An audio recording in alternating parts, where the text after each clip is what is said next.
The Fund for a Free South Africa with Timberville Akasi, who's now in South Africa, with Mary Teseo, Judy Blair were also connected with that. Mass Divest, which was an organization that aimed at promoting divestment as a policy option for the state, and led also to a number of cities divesting.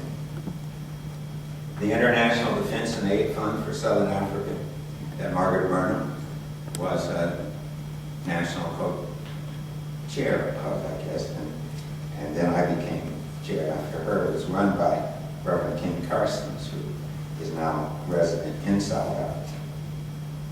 The Lawyers Committee for Civil Rights, Barbara Arnwine ran, had a direct interest in promoting a connection with Africa. South Africa Partners, again, Mary Teseo is the CEO of that now, but Marty Wilson Taylor is the board chair. Very active outreach, funding and operational program in South Africa. The South Africa Development Fund, again, that Timberville Akasi was connected with the Inspiration for Judy Blair now runs. The African Presidential Archives and Research Center that Charles Stith runs. And of course, you know, NAACP local chapter has always had an African interest. You've had various divestment campaigns. The American Committee on Africa had local anchor points here. Bob Zevin in particular, the Alacon Tim Smith, and National Summit on Africa, which the Boston Pan-African Forum up to organize for the regional, the New England region. I myself now am involved in trying to promote a 5 minutes. That's what the sign is going to say, right? That's what the sign Or says. from upside down, it looks like 8. Okay. 8. I don't even have that written. And this came about in response to a request coming out of Senegal. The request got organized and I guess directed to me by Doby Abbey, who is on the board of the Boston Pan-African Forum, and he had me introduced to a number of Senegalese leaders who said, "Oh, MIT, can't you help us beef up our technical capacity in Senegalese institutions?" And I think, as we all said, our efforts at outreach ought to be responsive ones. So the best you can do is to try to respond to what they perceive to be what they need and want. In this case, had to get started somewhere, so I just took 2 students to work with institutions that Doby had identified. And one of the things they said they wanted was to beef up their capacity to use open courseware. MIT, of course, is quite noted for that. All of its courses are now online. So we did. We took that in the form of external hard drives with all of that on it, so that the disruptions that come with active internet service wouldn't stop it. But in the course of those students working there for a month with 2 institutions, one in particular, the Higher School of Management Studies of Commerce, called SUPDECO, École Supérieure de Commerce. It's a private management school.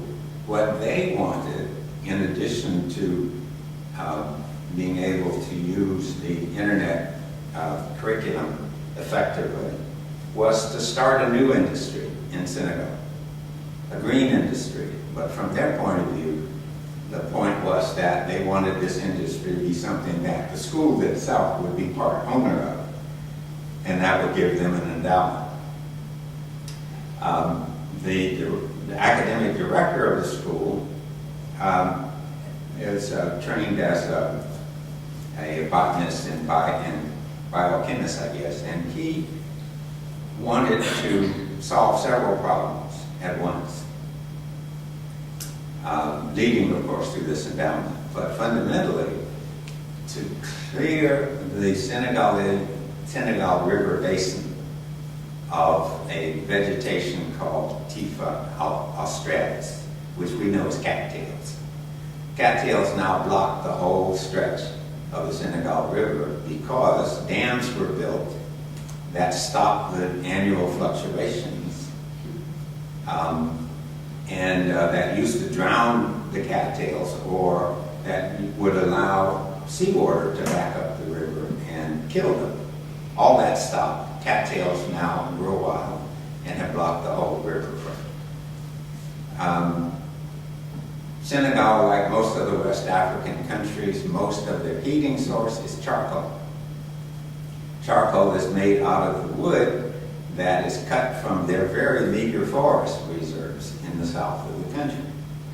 So if we could start not a craft industry level, which the German aid program and a number of NGOs are already working on, but start an industrial scale operation that could harvest, transform this vegetation into charcoal, it would not only perhaps lower the cost of charcoal, but lower the exploitation of the forest. So, our current effort is at the Sloan School, which is, mostly mid-career people, some of them MBA, just out of college, but a good many of them are already experienced business people. We have 2 laboratory courses. They're going to undertake to do a sophisticated business plan for this industry. It will take a year.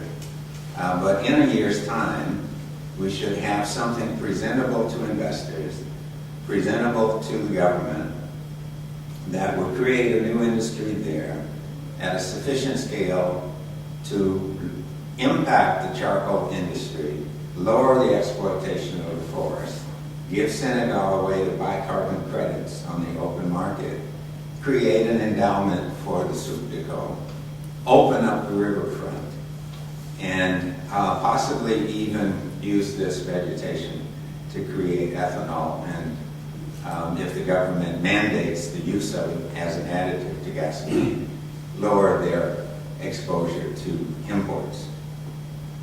All of which could happen if these students are up to the task of designing, not only designing this industry in a sophisticated way so that it's presentable already to investors and the government. It's quite a design task, but I also am going to insist that they preserve in it some role, economic role, for the people who are riparian peoples, to help harvest, certainly the store, transport, depot, the collected vegetation before it goes through this plant for treatment. If any of you have any connections to investors, to planners, and would be interested to help know more about it, we would welcome.